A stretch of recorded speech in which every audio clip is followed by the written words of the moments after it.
일주일에 4번 진행되는 빼곡한 스케줄에 지친 탓일까요? 이번 주에 출석하는 모습에서 상당히 피로가 느껴지던데요.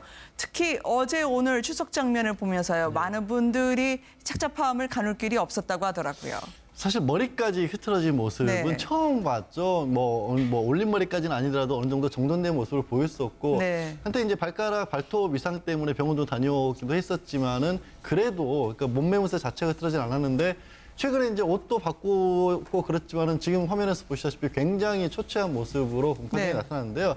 사실 그럴 수밖에 없는 상황인 게 10월 말에 이제 구속기간 만료 시점에 맞추다 보니까 재판부와 박 전 대통령 측의 변호인단이 많이 일정 조율을 했지만 일주일에 4번의 재판은 불가피한 상황이거든요. 그리고 일주일에 4번 재판을 해도 그때마다 증인신문이 있기 때문에 계속해서 앉아서 집중해서 듣고 혹시라도 불리한 얘기가 나오게 되면 거기에 또 반론을 제기하기 때문에 그걸 놓칠 수가 없는 상황인 겁니다. 저렇게 될 수밖에 없는 상황인 거고 그래서 이제 지금 뭐 사실 건강 이상설 이런 것들이 이제 나오지 않을까. 그러니까 재판을 진행 일정대로 그대로 진행할 수 있지 않을까 하는 우려 이런 것들이 제기가 되고 있는 상황입니다. 네. 박근혜 전 대통령의 공판은 계속 이어지고 2달 뒤면은 1심 선고 결과가 나오지 않겠습니까? 그렇지만 박 전 대통령의 행적, 특히 세월호 참사 당시에도 중앙재난안전대책본부 방문이 중요한 일정으로 될 정도로 정책에서 백선은 만들어야죠. 만들어야 되는지만 긍정만 수두룩한 모습에서 국민들이 내 세금이 저기에 들어갔나라고 생각할 것 같아요. 그렇죠. 그러니까 박근혜 전 대통령만이 오직 그 혼자서 정치를 했던 게 아니니까 그 안에 정부 각 기관이 있었고 모든 이제 정부 기관들이라든지 여기에서는 어떻게 행정을 이렇게 해왔다. 이것은 이제 백선은 만들어야죠. 그런데 이번에는 이제 이 박근혜 정부는 다른 정부하고 좀 특별하게 좀 다른 점이 탄핵을 이제 임기 중에 탄핵을 당해서 대통령직이 이제 정지됐단 말이죠. 그렇기 때문에 여기서 만약에 이제 뭐를 스스로가 이 정부가 스스로가 자기들의 추진했던 정책을 또 추진했던 행정 그 과정을 거기다 스스로 평가를 해버리면요 자화자찬이 되거든요. 그럼 어떻게 되면 국민이 그걸 믿을 수 있겠습니까? 그러지 않아도 이제 박근혜 전 대통령이 탄핵당한 대통령이 이런 정책을 해왔다면서 모두가 비판은 일색으로 가는데 자신들이 거기서 만약에 자화자찬식의 어떤 우리가 이렇게 85%나 뭐 그동안 공약을 지켰다든지 뭐 이런 식으로 나가버리면 신뢰성이 떨어지고 그것이 필요 없는 논란을 부추기고 한단 말이죠. 그래서 제가 생각할 때는 백선은 만들어내야 돼. 백선은 뭐 만들어내더라도 정말로 그 춘추필법이라는 게 있지 않습니까? 쓰기는 하되 내가 짓지는 않는다는 거예요. 그 수리부작이라고 그러죠. 그래서 팩트만 우리가 이제 기자들이 기사 쓸 때 제일 원칙이 뭡니까? 팩트만 쓴다는 거죠. 평가하지 말아요. 그러니까 자신이 바로 그런 식으로 이번에도 할 때는 정부가 정말 어렵긴 어렵겠지만은 스스로 평가는 완전히 빼고 있었던 사실 그 팩트만을 그대로 썼더라면 그것을 그것을 이제 읽어본 사람들이 저렇게 말하자면 비판하고 나서지는 않아도 되지 않을까 이런 점에서 그 중간에 그만둔 정부로서 너무 자신들을 방어 기제가 작동해서 그런지 몰라도 평가를 한 것은 좀 문제가 있었다 이런 생각이 듭니다. 벌써 박 전 대통령의 정치로의 입문이 20년이 돼갑니다. 이분을 바로 주무대로 끌어올리고 데뷔를 시켰던 이회창 전 총재가요. 박 전 대통령을 영입은 했지만 대선 때마다 두 분이 악연처럼 권력 의지가 충돌하면서 껄끄러워졌었습니다. 두 사람 간의 냉탕, 온탕호 같던 과거사 영상으로 마련을 해봤는데요. 직접 보시겠습니다. 이번에 이제 합당을 하면서 일체 어떤 그 지분 요구를 하지 않는다. 우리가 정치 개혁을 위해서 모였는데 솔선수범해야 한다. 정말 아주 큰 결단을 하셨습니다. 저 출신 바로 들어갔어요. 군대에서 오래 기다리지 않았어요. 저희 이미 뭐 한 4시간 정도 기다려서 괜찮습니다. 그냥 손이 다 얼었겠어요. 하이 우차가 끼고 있는데요. 박근혜 전 대표에게서 어떤 대답이나 어떤 그런 반응은 혹시 뭐 공식 비공식적으로 들으신 바는 없습니까? 박 대표도 그런 국민의 마음, 특히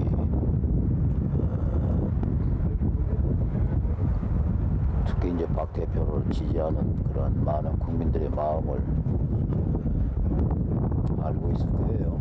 그렇게 생각합니다. 현재 상황이 여러 가지 이제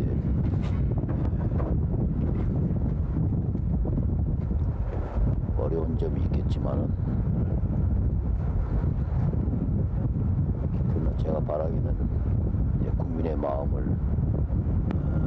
믿고 국민의 마음에 어긋나지 않는 그런 유독 2002년, 2007년 대선이 있을 때마다 저렇게 어르신 같은 분일 텐데 어떻게 원로가 박 전 대통령 집 앞에서 4시간을 추위에 떨며 기다려야 했나요? 저 때도 3번째였던 걸로 알려져 있어요. 네. 그러면 삼고초를 했었고요. 그 3번째를 했었는데 2번은 뭐 시간 너무 늦게 찾아오셨다. 3번째는 바깥에서 저게 바로 삼성동 예, 박근혜 전 삼성동 대통령 자택. 자택이군요. 이번에 이제 처음에 이제 탄핵 이후에 잠시 머물렀던 자택인 거고 저렇게 바깥에 있다는 이유로 또 만나지지 않은 겁니다. 네. 그러니까 이 사연이 참 어떻게 보면 좀 기구했던 게 이제 이명박 그 전 대통령과 박 전 대통령이 경선 과정에서는 충돌을 했었고 네. 그때 이제 이회창 총재 같은 경우는 처음에는 박 전 대통령을 편들어주지 않고 이명박 전 대통령 쪽을 편을 들어줬다가 뭐 BBK 사태나 이런 것들이 나오면서 이회창 총재가 또 밖으로 나와서 본인이 또 독자 출마를 선언하게 됩니다. 네. 그래서 이제는 거꾸로 가서 박 전 대통령에게 이제 내가 밖에 나왔으니 도와달라라는 식으로 저렇게 요청을 했었는데 네. 지금 보시다시피 만나주지 않았고 그 만나주지 않은 이유에 대해서는 당시 박 전 대통령이 경선 과정에서 굉장히 이명박 전 대통령과 사실 치열했었습니다. 뭐 그때도 이미 뭐 최순실이라든가 정윤회 씨와 관련된 얘기가 나왔을 정도로까지 네. 치열했었는데 그 과정에서 입은 상처 때문이었는지 말씀하신 것처럼 우리가 봤던 것처럼 저 추운 겨울에 4시간 동안 이회창 전 총재가 서 있었지만 끝내 만나주질 않았던 거죠. 네, 이렇게 지독한 경선 처음 봤다. 박 전 대통령을 겨냥해서 말했던 이회창 당시 총재였었습니다. 그러니까 지금 이회창 전 총재가 이제 회고록을 출간하면서 과거 일들이 다시 새삼 이렇게 회자가 되고 있는 상황인데요. 네. 그러니까 박근혜 전 대통령하고 어떤 인연이 맺어졌느냐, 또 무슨 일이 있었느냐 이런 부분에 대해서 굉장히 궁금증이 많이 일고 있는 것 같습니다. 뭐 전체적인 틀로 보면은 박근혜 전 대통령에 대해서 썩 좋지 않게 그렇게 호의적이지 않게 평가를 내렸는데요. 그 좋게 평가를 내리지 못했던 부분은 과거 뭐 안 좋았던 인연이라기보다는 결국 보수가 현재 상태까지 이렇게 무너지도록 만든 가장 큰 책임이 박근혜 전 대통령한테 있는 것이다. 네. 이런 것이고요. 그걸 밝히면서 과거에 이제 박 전 대통령하고 만났던 과정들에 대해서도 함께 밝혔는데 이 1997년도 12월 1일이었는데요. 박근혜 전 대통령 사촌이죠. 박재홍 전 의원이 중간에 다리를 놔서 이회창 총재하고 박 전 대통령하고 서로 처음 만나게 됐다고 합니다. 그리고 난 다음에 박근혜 전 대통령이 98년도에 대구 달성에 출마를 하도록 해서 결국 국회의원에 정치에 입문할 수 있도록 해준 게 바로 나 이회창이다. 이렇게 지금 얘기를 하고 있는데요. 근데 그렇게만 보면은 굉장히 좋은 관계로만 비춰지는데 그게 아니라 그 이후에 2002년 이제 대선 직전에 두 분이 결국은 서로 대권에 대한 욕심이 있었던 거죠. 네. 그러다가 결국 뭐 대선 룰 만들고 이러는 부분에서 서로 틀어지는 바람에 박근혜 전 대통령이 당시에 그냥 당을 뛰쳐나오게 되고 그때 미래한국연합이라고 하는 것들을 만들어서 이 새로운 박근혜 신당을 만들었던 그런 경험도 있고요. 그 다음에 또다시 당에 들어가고 난 다음에 결국 한나라당을 차떼기 문제 때문에 천막 당사를 만들어서 박 전 대통령이 당을 구하고 다시 또 갔는데 이회창 전 총재가 다시 또 대선 출마를 하는 바람에 또 사이가 갈라지고 이게 몇 번이나 같이 이렇게 사이가 좋아졌다 나빠졌다 했던 과정들을 지금 이번에 회고록에서 이렇게 쭉 기술을 해놨습니다. 영입할 때는 한나라당의 외연을 넓힐 좋은 자산이라고 박근혜 전 대통령을 평가했던 이회창 총재였습니다. 자신이 대선에 꿈을 이루지 못한 거 박근혜 후보를 당선시키면서 이루고자 한다라고 하던데요. 지금 박근혜 전 대통령에 대해서는 결국 새누리당의 외연을 높인 게 아니라 보수의 입지를 좁힌 사람이라고 이제 지난 촛불을 통해서 실패는 박근혜 전 대통령에게 물어야 된다고 하더라고요. 아마 저 보도되고 이러기로 보면 이제 이회창 전 총재가 그 박근혜 전 대통령이 대통령 되고 싶어하는 그 열정은 대단했지만은 그러나 대통령 돼서 그 이후에 어떻게 할지에 대해서는 전혀 모르고 있었다. 뭐 이런 이야기도 하면서 이번에 박근혜 대통령이 그러니까 대통령으로서의 그 역할을 제대로 못함으로써 그래가지고 탄핵이라는 이런 사태를 맞음으로써 이제 우리 이 말하자면 보수 진영을 완전히 이 괴멸 상황까지 몰아왔다. 이제 이 점을 지적하는 건데요. 그렇게 함으로써 스스로는 이제 보수를 지켜내는 또 그 보수의 그 원로, 보수의 대표적인 그런 아이콘으로 스스로를 자리매김하는 그런 인상인데 물론 뭐 이회창 전 총재가 그런 역할은 많이 하셨는데 이번에 이 회고록에서 과연 이회창 전 총재의 역할은 어느 정도인지 이건 또 훗날에 이제 다 평가가 될 것 아니겠습니까? 그런데 무리하게 또 삼선까지 나오신 것은 또 자랑할 만한 일은 못했죠. 세 차례 대선에서 고배를 마시지 않았습니까? 그래서 더더욱 전현직 대통령에 대해서는 담담하게 얘기할 수 있다고 생각하셨던 걸까요? 내가 나라를 나라답게 슬로건 원조입니다라고 얘기하시듯이 문재인 대통령에게 제 창고에서 막 갖다 쓰시더라고 얘기하던데요. 그 포스터가 저건가요? 예, 그렇죠. 저 이해창 전 총재가 출마했을 때 그때는 이제 여당이었으니까 1번이었는데 네. 나라다운 나라라는 구호를 내걸었었거든요. 근데 그 옆에 문재인 대통령이 이번에 이제 출마하셨을 때 나라를 나라답게라고 썼거든요. 근데 저거를 이제 내 거 가져다 썼는데 그렇다고 뭐 비판하지도 않고 얼마든지 내 창고에서 다 가져다 써다 좋다 이런 식으로 말씀을 하시는데 또 한편으로 생각하면 저 나라를 나라답게라고 문재인 대통령이 당시에 대선 때 내걸었던 거는 박 전 대통령의 탄핵 과정에서 촛불에서 이게 나라냐라는 구호가 굉장히 많이 나왔지 않습니까? 그쵸. 그거에 대해서 나온 건데 이제 이해창 전 총재가 보기에는 그게 좀 비슷해 보였던 모양이에요. 하여튼 그걸로 이렇게 뭐라고 하신 건 아니고 얼마든지 써도 좋다라고 떠났었으니까 이제 원로 아니십니까? 네. 아니, 근데 회고록이 좋은 점이요. 다 자기중심적으로 해석해서 써도 되는 거예요.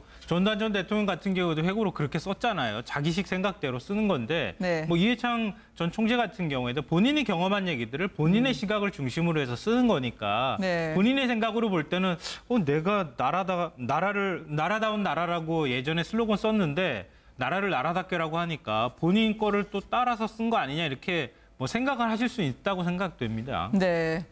문재인 대통령에 대해서는 처음 하는 일이니까 아무래도 어설프다, 서툴게 보이는 게 사실이라고 이야기를 하는데요. 그래도 말을 많이 문 대통령에 대해서 이야기한 건 아니었거든요. 예, 그런데 다만 이제 문 대통령이 좀 뭐랄까 너무 보여주기식 그런 것에 좀 치중하는 게 아닌가 이런 고언은 또 했는데 어쨌든 이 언론이니까 거기서 박근혜 전 대통령에 대해서 지금 굉장히 뭐랄까 부정적인 그런 입장을 보이면서 또 문 대통령한테까지 대해서 또 부정적인 입장을 보인다 이래 되면 그런 점에서 이제 문제가 있을 거고 또 하나는 스스로 이제 도전했다가 실패한 분 아닙니까? 그리고 현재 이 성공해서 지금 대통령 기운을 수행하는 분한테 대해서 지금 바로 원로라는 분이 이제 바로 공격을 만약에 한다면 그것도 설득력이 없는 거죠. 그래서 지금은 원로로서 조언해주고 격려해주는 뭐 이런 차원으로 생각할 수가 있겠는데 어쨌든 아까 우리 김 평론가 말씀대로